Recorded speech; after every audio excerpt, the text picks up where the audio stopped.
বন্ধুগণ, আজ অর্থাৎ 2রা জানুয়ারি সকলের জন্য একটা খুশির দিন। আজ শুভ সূচনা হলো বালুরঘাট শিয়ালদহ ঝাঁ চকচকে একদম নতুন একটা ট্রেনের। আজ ট্রায়াল হলো এই ট্রেনটি প্রতিদিনই কাটোয়া আজিমগঞ্জ রুটে আপ অ্যান্ড ডাউন করবে। ট্রেনে রয়েছে এসি কোচ, কামরা, স্লিপার কোচ, জেনারেল কোচ, সমস্ত কিছুই রয়েছে। এই ট্রেনটি কখন কোন স্টেশন থেকে ছাড়বে সমস্ত কিছু বিস্তারিত থাকছে এই ভিডিওতে। চলুন আর দেরি না করে ভিডিওটা শুরু করা।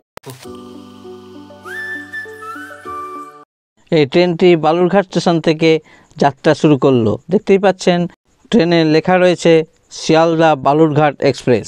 বালুরঘাট স্টেশন থেকে ছেড়ে জঙ্গিপুর রোড, আজিমগঞ্জ জংশন, কাটোয়া হয়ে নবদ্বীপ ধাম, ব্যান্ডেল, নৈহাটি হয়ে শিয়ালদহ পৌঁছাবে।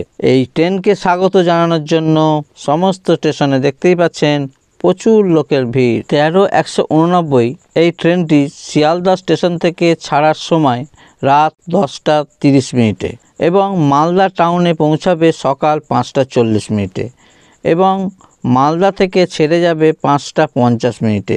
বালুরঘাট পৌঁছাবে সকাল 8:30। অপরদিকে বালুরঘাট শিয়ালদহ এক্সপ্রেস 13-190 এই ট্রেনটি বালুরঘাট থেকে ছাড়ার সময় হচ্ছে 19টা অর্থাৎ 7টা এবং ট্রেনটি মালদা পৌঁছাচ্ছে 21:30 অর্থাৎ 9:30 এবং ছেড়ে যাচ্ছে 9:40 এবং এই ট্রেনটি শিয়ালদা পৌঁছাবে ভোর 4:20।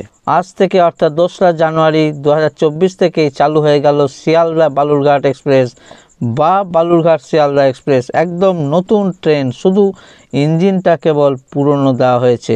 আজ থেকেই এই ট্রেন কাটোয়া আজিমগঞ্জ রুটে রোজই আপ আর ডাউন করবে। কাটোয়া আজিমগঞ্জ রুটে 2রা জানুয়ারি Balurghat express Jangipur road, Azimganj junction হয়ে এই ট্রেনটির শুভ সূচনা হলো। সমস্ত স্টেশনে এই ট্রেনটিকে সম্বর্ধনা দেওয়ার জন্য বহু লোক উপস্থিত হয়েছিল। আজকে থেকেই রেগুলার এই ট্রেনটি আপ অ্যান্ড ডাউন করবে। এই ট্রেনটি 2রা জানুয়ারি 2024 থেকেই পুরোপুরিভাবে চালু হয়ে গেল। আজিমগঞ্জ জংশনের পরেই স্টপেজ একদম সেই কাটোয়া জংশন। খাগড়াঘাট স্টেশনের ওপর দিয়ে এই ট্রেনটি যাবে, কিন্তু এই স্টেশনে কোনো স্টপেজ দেওয়া হয়নি। আমার মনে হয় ভবিষ্যতে এই খাগড়াঘাট স্টেশনের বালুরঘাট এক্সপ্রেস ট্রেনটির স্টপেজ দেওয়া উচিত। আপনাদের কি মতামত সেটা কমেন্টে অবশ্যই জানাবেন। ভিডিওটা ভালো লাগলে শেয়ার করবেন, লাইক এবং সাবস্ক্রাইব করে পাশে থাকবেন। সকলে ভালো থাকবেন, সুস্থ থাকবেন। বাই।